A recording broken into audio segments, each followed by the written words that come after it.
Hello नमस्कार, एक बार फिर से स्वागत है आपका हमारे YouTube channel study with civil buddy में। मैं हूं अमित सिंह भदौरिया। आज हम डिस्कस कर रहे हैं आरसीसी का लेक्चर नंबर 2, जो हमारी सीरीज चल रही है आरसीसी की। उसमें हमने फर्स्ट लेक्चर कंप्लीट कर लिया था। अगर आपने नहीं देखा उसे आप ज़रूर देख लेना। अब हम बात करते हैं लेक्चर नंबर 2 की। तो चलिए, लेक्चर नंबर 2 है, उसे हम स्टार्ट करते हैं।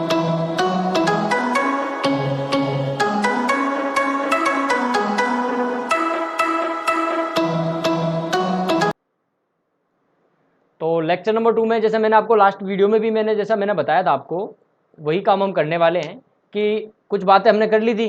अब उन बातों को आगे बढ़ाते हैं कि कैरेक्टरिस्टिक स्ट्रेंथ जो है हमारी, उसके बारे में मैंने कहा था कि इसके बारे में हम बात करने वाले हैं कि कैरेक्टरिस्टिक स्ट्रेंथ क्या होती है और किस तरह से क्वेश्चन एग्जाम में देखने को मिलते हैं इससे।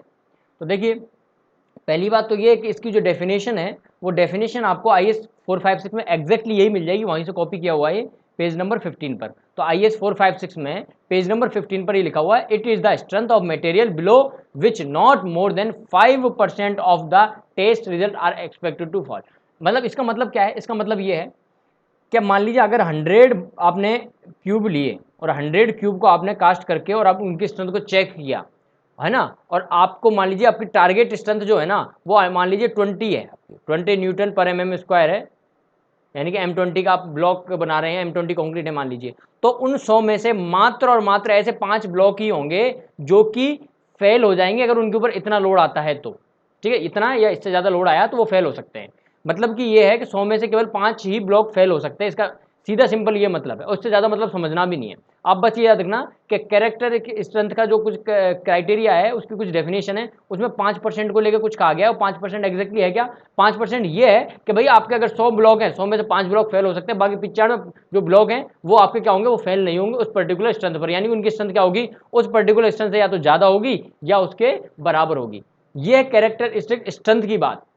अगर लोड की बात हो, भैया लोड भी होता है, एक कैरेक्टरिस्टिक स्ट्रेंथ लोड भी होता है। जैसे कैरेक्टर स्ट्रेंथ होती है, कैरेक्टरिस्टिक लोड भी होता है। उस लोड में उल्टा कहा जाता है। उस लोड में क्या कहा जाता है? ये कहा जाता है कि मान लीजिए कि मेरा ये घर है, क्या है? ये मेरा घर है और इस घर में मैं रहता हूँ, और यहाँ मैं खड़ा हूँ, मान लीजिए ये मैं हूँ, ठीक है ना, ये मैं खड़ा हूँ।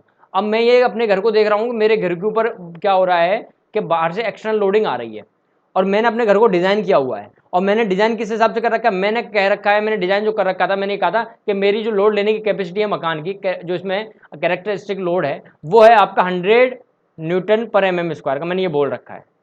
ठीक है, तो इसका मतलब ये, इस कैरेक्टरिस्टिक लोड का मतलब ये है कि इस लोड से कम लोड आए, इसके चांसेस क्या हैं उस पर्टिकुलर उस ऑब्जेक्ट के ऊपर? वो है 95% चांसेस। उल्टा है, कैरेक्टरिस्टिक लोड में तो आप ये कह रहे हो कि 5% से ज़्यादा फेल नहीं हो सकते, जबकि कैरेक्टरिस्टिक लोड में कैरेक्टरिस्टिक स्ट्रेंथ में आप ये कह सकते हो कि 5% से ज़्यादा आपके पास में क्या है? फेल नहीं हो सकते। और कैरेक्टरिस्टिक लोड में ये बोलते हो कि 95% से ज़्यादा ऐसे चांसेस, कम चांसेस होंगे कि आपकी जो लोड आने वाला है वो लोड कैरेक्टरिस्टिक लोड से क्या हो? कम हो। मात्र 5% चांसेज है कि ये लोड क्या है? एग्जिट कर जाए उस पर्टिकुलर वैल्यू को। तो यहाँ कंफ्यूज मत होना, बिल्कुल भी कंफ्यूज मत होना, दोनों अलग अलग चीज़ें हैं। और यहाँ पे क्या होता है, परसेंटेज में थोड़ा सा लफड़ा हो जाता है कि 5% बोले या 95% बोले। तो आप ये कह सकते हो 99% केसेज में ये होता है, क्वेश्चन जो होते हैं सिंपल होते हैं, कैरेक्टरिस्टिक स्ट्रेंथ हो तो 5% और लोड की बात हो 95%। अब ये होता कैसे है उसके बारे में भी हम पता कर सकते हैं कि चीज़ क्यों होती है, कैसे होती है। चाहें तो उसके बारे में भी मैं बता सकता हूँ कि क्या होता है कि अपने पास क्या होता है कि स्ट्रेंथ का प्रॉपर क्या होता है, एक डायग्राम होता है, एक ग्राफ होता है। उस ग्राफ के बेसिस पर ये सारी चीज़ें डिस्कस की जाती हैं। ठीक है ना, तो ग्राफ का भी मैंने आपको अभी बताने वाला हूँ। देखो, ग्राफ से रिलेटेड भी कुछ चीज़ें हैं।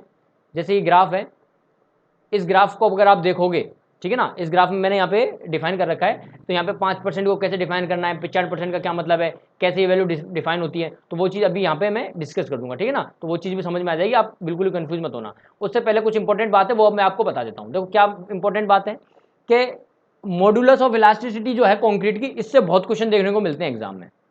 मॉडुलस ऑफ इलास्टिसिटी से बहुत क्वेश्चन देखने को मिलते हैं। पहला क्वेश्चन तो ये पूछा जाता है आपसे कि मॉडुलस ऑफ इलास्टिसिटी जो है इसका फॉर्मूला क्या है IAS 456 के अकॉर्डिंग। तो इसका फॉर्मूला है 5000 √FC के। पहले तो फॉर्मूला समझ लो और कहानी पीछे की बाद में बताऊंगा। ये फॉर्मूला ये कहता है कि मान लीजिए जैसा आपके पास में M25 कंक्रीट है, ग्रेड M25 कंक्रीट की जो ग्रेड है, इस ग्रेड के लिए आपको EC निकालना है, मॉडुलस ऑफ इलास्टिसिटी निकालना है। तो ये जो निकालना है तो ये हो जाएगा 5000 अंडर रूट में 25, तो 25 से यहाँ क्या आ जाएगा 5 आ जाएगा। तो इस तरह से आप क्या कर सकते हो, मल्टीप्लाई कर सकते हो 5000 से और वैल्यू आप काउंट कर सकते हो। इस तरह से कुछ बोला जाता है IS 456 के अकॉर्डिंग। लेकिन जो अपना पुराना कोड था IS 456 का 1978 वर्जन, ये तो अपना 2000 वर्जन है, 2000 वाला एडिशन है। ये 1978 वाला जो था IS 456, उसमें ये लिखा गया था कि 5700 अंडर FC का होता है ये फॉर्मूला। ये पुराना कोड है, तो ये भी एग्जाम में पूछ लेते हैं ओल्ड कोड के अकॉर्डिंग क्या है। और अमेरिका के हिसाब से ये, अमेरिका के हिसाब से बहुत कम पूछा जाता है, ज़्यादातर पूछा जाएगा या तो IS 456 2000 या फिर 1978 ये पूछा जाएगा।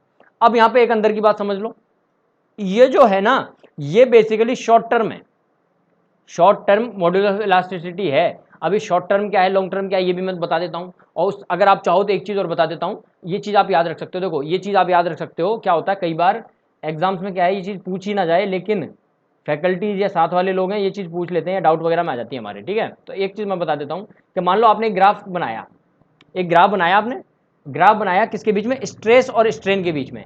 यहाँ पर तो आपकी एप्सिलॉन स्ट्रेन है और यहाँ पर आप मान लीजिए स्ट्रेस है यहाँ पर, ठीक है। तो यहाँ पर ग्राफ जब आप बनाएंगे कंक्रीट का स्ट्रेन स्ट्रेस डायग्राम कंक्रीट का, तो कुछ इस टाइप से बनेगा मान लीजिए, ठीक है। तो यहाँ पर क्या होता है, तीन तरीके से आप ई की वैल्यू फाइंड आउट कर सकते हो। जो मैं नोट लिखवा रहा हूँ, नोट समझना क्या लिखवा रहा हूँ, समझने की कोशिश करना।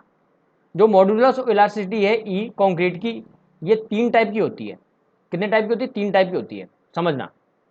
एक तो होता है इनिशियल टेंजेंट, इनिशियल टेंजेंट, इसको ही हम बोलते हैं शॉर्ट टर्म। क्या बोलते हैं, शॉर्ट टर्म बोलते हैं। आप लिख सकते हो EIT इनिशियल, ठीक है। इसी को हम शॉर्ट टर्म बोलते हैं, जो अभी अभी हमने पढ़ा है ना, इसको ये बोलते हैं। कैसे निकालते हैं, देखो ये फाइंड आउट करने का तरीका क्या होता है, बस थोड़ा हल्का सा आपको नॉलेज होना चाहिए, हल्का फुल्का सा, ज़्यादा पढ़ना ही नहीं है, जो हमारे काम का उतना ही पढ़ेंगे हम। तो ये बेसिकली निकाला जाता है यहाँ से इस तरह से निकाल लिया जाता है, इससे ये टेंजेंट खींची जाती है यहाँ से, और इस तरह से ये निकाल लिया जाता है शॉर्ट टर्म। एक होता है आपका दूसरा, जिसको कहा जाता है आपके टेंजेंट मॉडुलस। ये तो होता है इनिशियल टेंजेंट, ये है टेंजेंट, टेंजेंट मॉडुलस।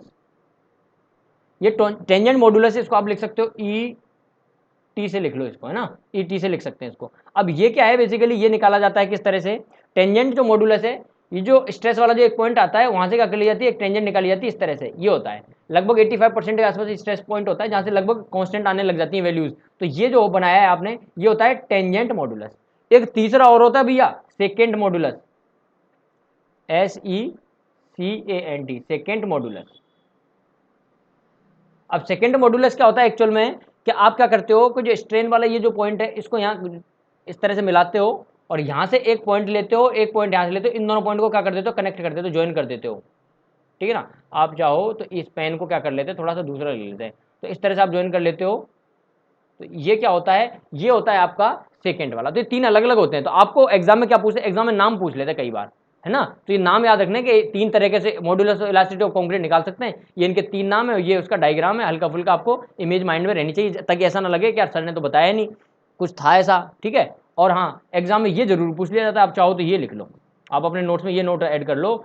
अगर आपके जो आप एनालिसिस कर रहे हो, RCC पढ़ रहे हो और इलास्टिक है पूरा एनालिसिस, इलास्टिक रीजन की बात हो रही है, इलास्टिक रीजन की बात हो रही है, तो इनमें रिलेशन क्या है, तो इनका रिलेशन क्या होता है, ये तीनों के तीनों E1 E2 और E3 ये तीनों बराबर होते हैं, तीनों के तीनों बराबर है, कोई चेंजेस नहीं है ना। E1 E2 E3 चेंजेस नहीं है, यानी कि EIT ET और आपका EC लिख सकते हो आप, इसको लिख लो, ES लिख लो, सेकेंड आ रहा है तो ES लिख लो।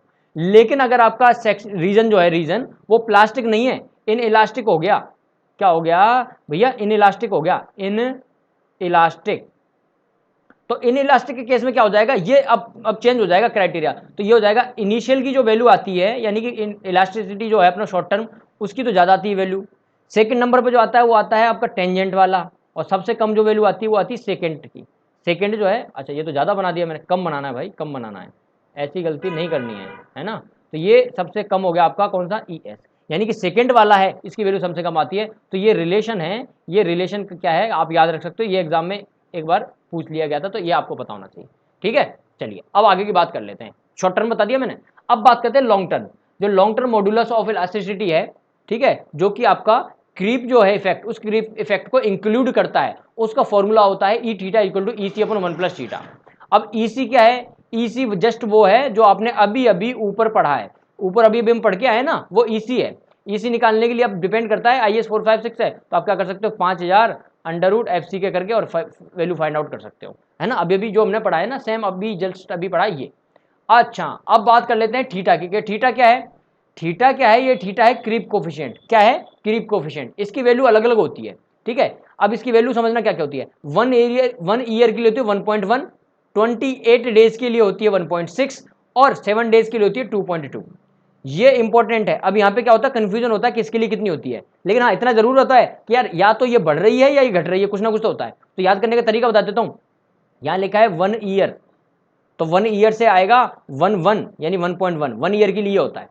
अब क्या होगा, ये बढ़ती चली जाएगी वैल्यू जैसे जैसे टाइम कम होगा। तो 28 डेज में क्या हो जाएगा, 28 डेज में ये हो जाती है 1.6 और लास्ट के 7 डेज पर ये कितनी हो जाती है, ये हो जाती है 2.2। तो इस तरह से आप ये वाला याद कर लोगे तो कहीं ना कहीं एक थोड़ा सा हिंट लग जाएगा कि यार ये वैल्यू हम याद सही कर रहे हैं या गलत कर रहे हैं। तो इस तरह से आप याद रखते हो। और लॉन्ग टर्म जो मॉड्यूलस ऑफ इलास्टिसिटी इसे आप निकाल सकते हो। कई बार क्या है जेई लेवल के पेपर्स में यहाँ से क्या है न्यूमेरिकल बन जाता है, ठीक है।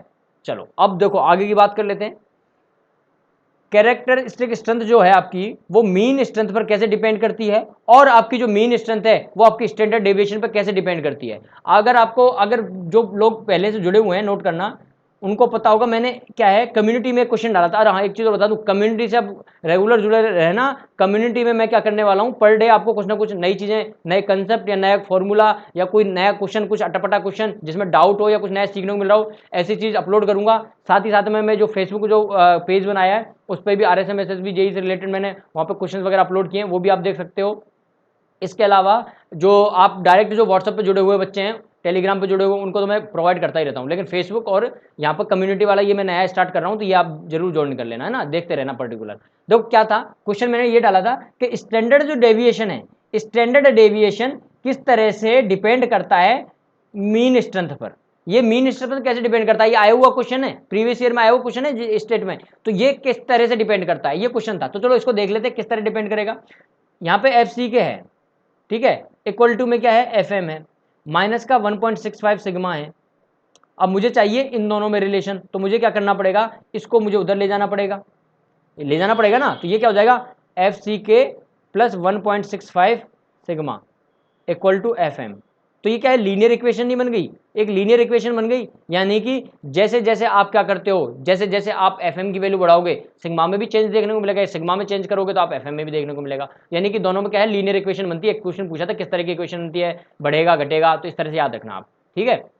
चलिए अब एज पर IAS कोड हमारे पास क्या होते हैं, अलग अलग ग्रेड्स हैं, और उन ग्रेड्स के लिए क्या है स्टैंडर्ड डेविएशन की वैल्यूज हैं।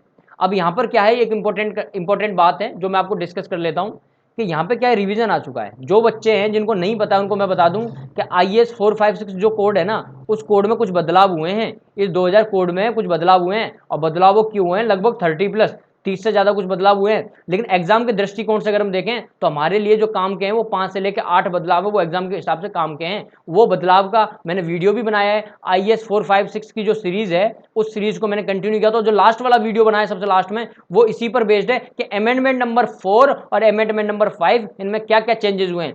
5 तो हुआ 2019 में जो कि लेटेस्ट था, उसी में ये बदलाव किए गए थे, ठीक है। तो ये जरूर देख लेना, ये बहुत इंपॉर्टेंट है। और ये और बता दूं, मार्केट में करंट में जितनी भी किताबें आ रही हैं, सारी की सारी किताबें उठा के देख लो, किसी में भी ये डेटा अपडेट नहीं किया हुआ है। जबकि ये 2019 में बदलाव हो गया था, और किताबें 2020 में छप रही है सारी सारी, तब भी उनमें बदलाव नहीं हुआ है। तो ध्यान रखना इस चीज को आप चेंज कर लेना, क्योंकि अगर आप RTI डालते हो या फिर आप रिट भी जाते हो हाईकोर्ट में, तो हाईकोर्ट वाले बोल देंगे यार IAS कोड में तो चेंज हो चुका है, आप तो पुराना डेटा लेके आ रहे हो, तो ये डेटा अपडेट कर लेना आप लोग।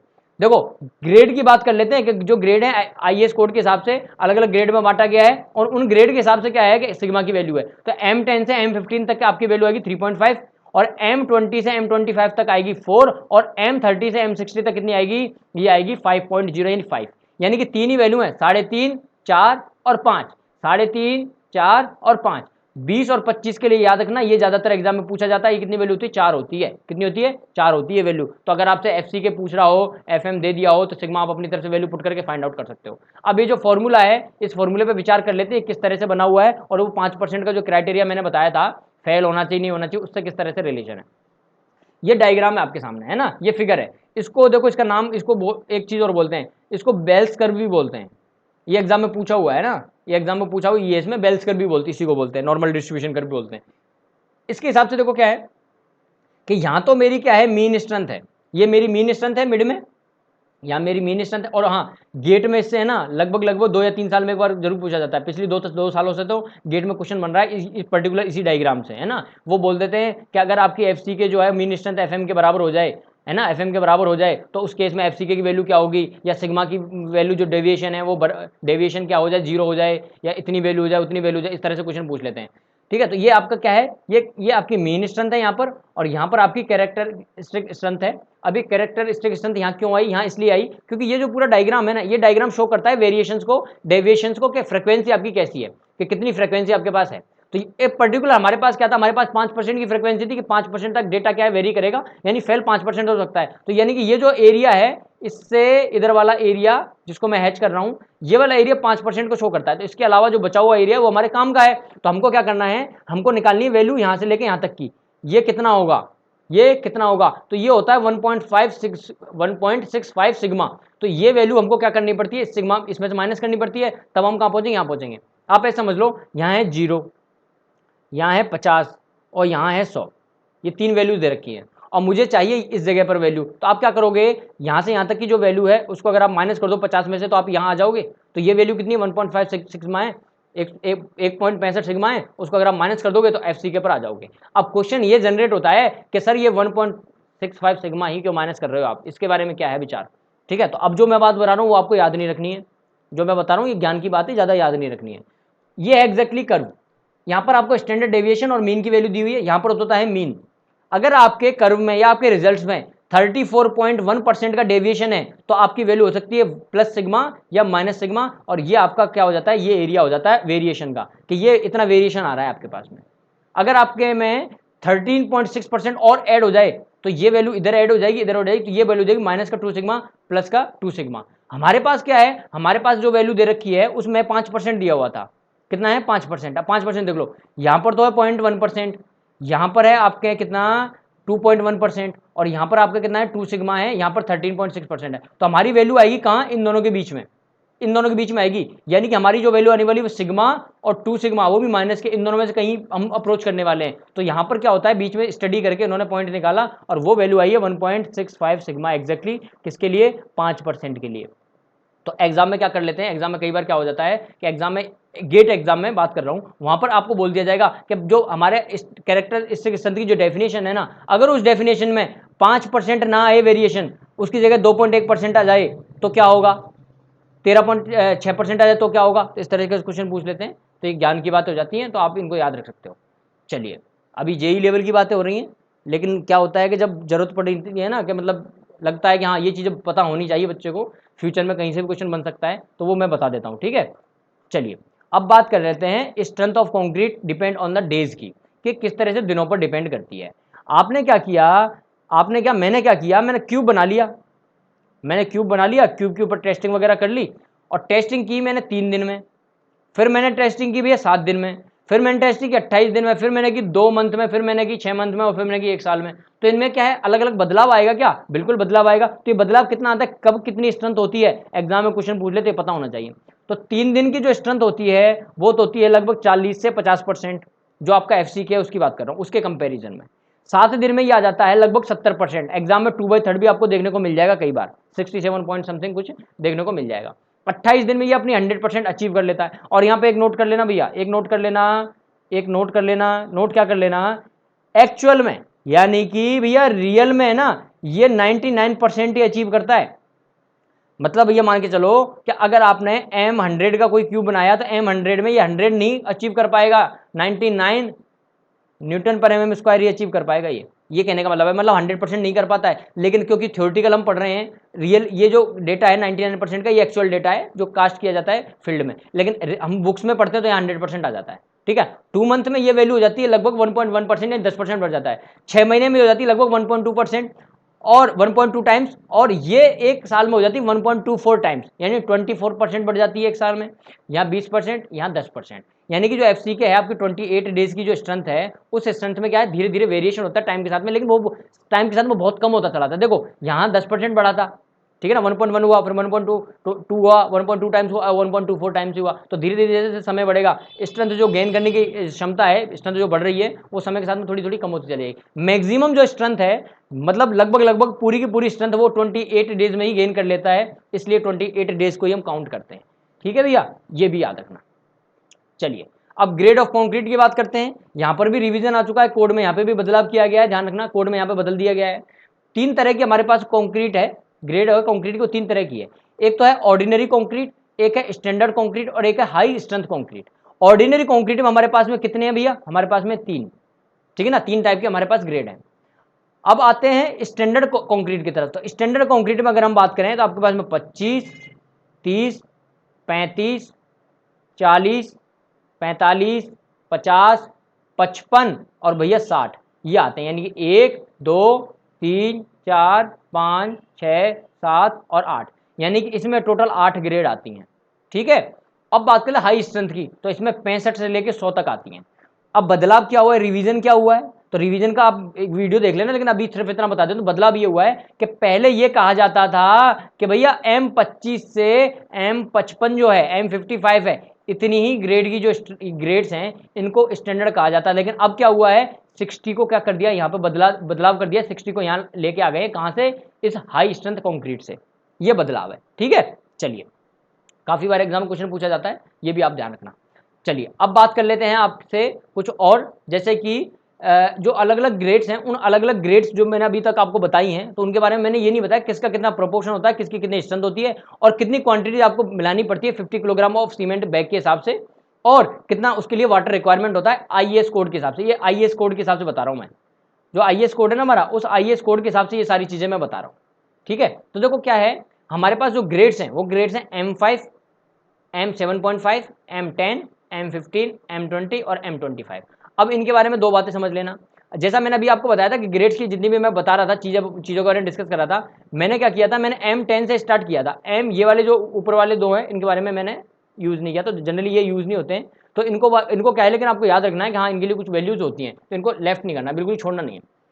स्ट्रेंथ जो है ग्रेड की, वो आप 2 तरीके से बता सकते हो, एक तो न्यूटन पर mm स्क्वायर में बता सकते हो, या फिर आप किलोग्राम पर सेंटीमीटर स्क्वायर में बता सकते हो। अगर किलोग्राम पर सेंटीमीटर स्क्वायर में है तो वो वैल्यूज क्या होगी, 10 से मल्टीप्लाई हो जाएगी, कन्वर्जन करके देखना आप, मतलब अगर 20 वैल्यूज है न्यूटन पर mm स्क्वायर में, ठीक है, तो ये जब किलोग्राम पर सेंटीमीटर स्क्वायर में आएगी तो ये 200 हो जाएगी। अब क्या होता है, कंफ्यूजन क्या होता है एग्जाम में, कई बार क्या होता है, आपको ऐसे बोल देगा कि M200 ग्रेड के लिए प्रोपोर्शन बताओ। अब आप दिमाग लगाओगे कि यार M200 तो होता नहीं, कोड में तो M100 तक ही दे रखा है, और वो भी हाई स्ट्रेंथ है, उनके बारे में तो हमको पता ही नहीं है, और प्रोपोर्शन तो हमको पता है 5 से लेके M20 तक का प्रोपोर्शन पता है हमको, तो ये कहाँ से आ गया। तो आप कंफ्यूज मत होना, आप समझ जाना 200 बोल रहा है, इसका मतलब जरूर ये किलोग्राम पर सेंटीमीटर स्क्वायर की बात कर रहा है भैया, ध्यान रखना है ना, तो ये इसकी बात कर रहा होगा, तो इन दोनों का याद रखना। तो M5 को आप M50 लिख सकते हो, इसका प्रोपोर्शन है 1, 5 और 10। 7.5 में आएगा 148, ये आएगा 136, ये आएगा 124, ये 1.1, 1.53 और 112, ये इनके प्रोपोर्शंस हैं। याद करने का मैंने ट्रिक बनाई हुई है, अगर आपने वीडियो नहीं देखे तो कोई बात नहीं। ट्रिक क्या होती है कि 1x और 2x, ये फॉर्मूला है, ये फॉर्मूला अप्लाई होता है इन सब में 1 रहेगा स्टार्टिंग में। सीमेंट जो है वो क्या होगी, फिक्स होगी, यूनिट होगी सीमेंट, और M5 की बात हो रही है ना, तो M5 5 से स्टार्ट होगा, और फिर एक एक कम करते जाओ, 4, 3, 2, 1, 1.5 और 1, इस तरह से। और ये वैल्यू क्या होगी, डबल, देखो 5 का 10 हुआ, 4 का 8 हुआ, 3 का 6 हुआ, 2 का 4 हुआ। बस ये M20 जो है ना, ये यहाँ पर ये क्या है, ये परेशान करता है, और यही एग्जाम में पूछा जाता है। ठीक है, तो इसका याद रखना, ये इंपॉर्टेंट है। M20 से क्वेश्चन पूछा जाता है। M20 की होती है 1.5 3, कितनी होती है, 1.5 3 होती है, और यहाँ से जंप करके यहाँ जाना, आपका काम हो जाएगा। तो ये जो मेरी ट्रिक है, ये ट्रिक सिर्फ M20 पे वर्क नहीं करती है, बाकी सब पे वर्क करती है। M20 का अलग से याद कर लेना, बाकी सिर्फ M5 का याद करना, सारे याद हो जाएंगे। अब नेक्स्ट कॉलम में आ जाओ, total quantity of dry aggregates in 50 kilogram of cement का टोटल जो आपको ड्राई एग्रीगेट है उनकी क्वांटिटी कितनी होगी 50 किलोग्राम सीमेंट के कंपैरिजन में। अगर आप 50 किलोग्राम सीमेंट ले रहे हो तो ड्राई आपको क्वांटिटी होनी चाहिए 800 किलोग्राम, फिर 625, फिर 480, फिर 330 और 250। एग्जाम पॉइंट ऑफ व्यू से आपको क्या याद रखना है, एग्जाम पॉइंट ऑफ व्यू से आपको ये 2 याद रखने हैं बस, बॉटम वाले 2 याद रखने, M20 M25, यानी 330 किलोग्राम और 250 किलोग्राम। उसके अलावा क्या करना है, 15 और 20 का याद रखना है। 25 का तो देखो फिक्स है ही नहीं, 25 तो हम क्या है नॉमिनल करते भी नहीं है, 25 को हम क्या डिजाइन करते हैं। तो 15 और 20 का याद रखना है। और इन दोनों में भी अगर आपको एक याद रखना हो कि जो सबसे ज़्यादा इंपॉर्टेंट है वो है आपका M20 का एग्जाम में ज़्यादा पूछा जाता है। तो इसका कितना चाहिए, 250 किलोग्राम आपको ड्राई एग्रीगेट चाहिए 50 के हिसाब से। अच्छा, एक चीज और, क्या वाटर कितना रिक्वायरमेंट है, 50 किलोग्राम अगर आप सीमेंट यूज में ले रहे हो उसके लिए इतना ड्राई एग्रीगेट, पानी कितना चाहिए, तो पानी चाहिए भैया आपको 30 किलोग्राम, कितना चाहिए 30 किलोग्राम आपको पानी चाहिए, तो 30 किलोग्राम पानी चाहिए, ये भी एग्जाम में पूछ लेते हैं। ये सारी बातें जो मैं बता रहा हूँ ये आपको कोड में पेज नंबर 23 पर देखने को मिल जाएंगी, वहां से भी आप क्या कर सकते हो, देख सकते हो। और वीडियो अगर आपने देखे स्लिप मेरे IAS कोड वाले, तब तो कोई दिक्कत होनी है, सारी बातें आपको ऑलरेडी पता होंगी। ठीक है, अब यहाँ पे एक इंपॉर्टेंट नोट है, ये इंपॉर्टेंट नोट बहुत ज़्यादा काम का है, और यहाँ से क्या है कम से कम 5 या 6 बार क्वेश्चन बने, 5 या 6 बार क्वेश्चन आ चुका है। अगर आप क्वेश्चन सॉल्व करते हैं प्रीवियस ईयर अलग अलग जगह के, तो आपको देखने को मिल जाएगा। As per IAS 456 1978 minimum grade of RCC is M15, मतलब आपके RCC की जो मिनिमम ग्रेड है ना, पुराने कोड के हिसाब से वो M15 है, लेकिन नए कोड के हिसाब से कितनी है मिनिमम ग्रेड, ये M20 है। ये वेरी वेरी इंपॉर्टेंट पॉइंट है, वेरी वेरी इंपॉर्टेंट पॉइंट है। ये दोनों के दोनों यहाँ से क्वेश्चन बनते हैं, ये आपको देखने को मिले भी होंगे एग्जाम्स में। एक तो M15 है, एक M20 है। M15 तो पुराना है, जबकि M20 क्या है, नया डेटा है। समझ में आ रहा है? तो ये इंपॉर्टेंट बातें हैं जो मैं आपको बता रहा हूँ, और ये मान के चलिए इनसे क्या है क्वेश्चन इतना ज़्यादा पूछा जाता है जिसकी कोई हद नहीं है, ठीक है ना। तो बहुत ज़्यादा क्वेश्चन पूछे जाते हैं, तो ये सारी चीज़ आपको पता होनी चाहिए, ठीक है ना। तो सारी चीज़ों के बारे में आपको नॉलेज होना चाहिए कि किस तरह से हमको चीज़ें हैंडल करनी है, किस तरह से एग्जाम में क्वेश्चन पूछा जाता है, ठीक है। तो चलिए अब हम जो बाकी की बची हुई चीज़ें हैं, बहुत सारी चीज़ें हैं, टेंशन स्ट्रेंथ से रिलेटेड है, कैसे स्ट्रेंथ निकालनी है, क्या स्ट्रेंथ का रिलेशन होता है, ठीक है, फैक्टर्स के बारे में, और थोड़ा ब्लीडिंग के बारे में बात करेंगे, फिर हम एक्सपोजर कंडीशंस के बारे में बात करेंगे। ये सारी बातें जो है ये हम करने वाले हैं। हाँ, कोड में जो परिवर्तन हुआ है ना, कोड में बदल चुका है ये चीज़ कि आप कब रिमूव करोगे अपनी शटरिंग, ये डेटा बदल चुका है। ये बदला हुआ डेटा भी मैं बताऊंगा, किसी बुक में नहीं है ये डेटा, तो ये आपको मैं बताऊंगा कौन कौन से कोड है जो आपको याद रखने ही रखने हैं, ठीक है। तो ये सारी चीज़ हम करने वाले हैं पार्ट नंबर 3 में।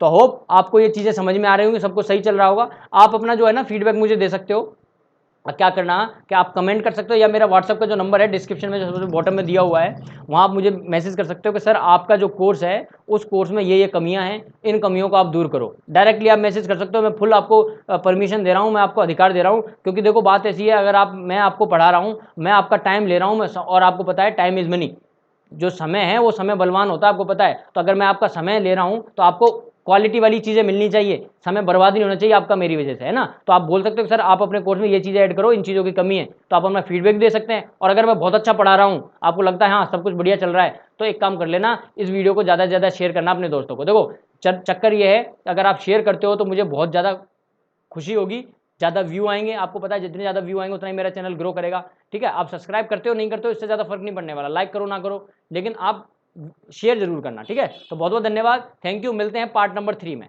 Thank you. देखो एक चीज़ और, मैं जय जवान जय किसान का नारा लगाता हूँ, तो कई बार पूछ भी लेते हैं कि सर जय जवान जय किसान क्यों। भाई देखो जवान तो हमें है ही, और पिताजी किसान है, इसलिए जय जवान जय किसान, है ना। तो जय हिंद, जय भारत, जय जवान जय किसान।